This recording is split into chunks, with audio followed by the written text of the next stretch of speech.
To operate Samsung washing machine, make sure that the main switch is on.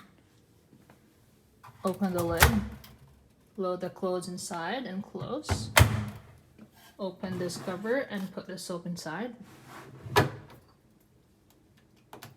Turn the washing machine on by pressing this button right here. Twist the knob and set the program. Once you have selected the program, press this play button. The washing machine will lock. You can wait for the timer to stop.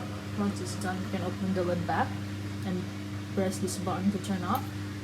Press the turn off button right here for the main switch.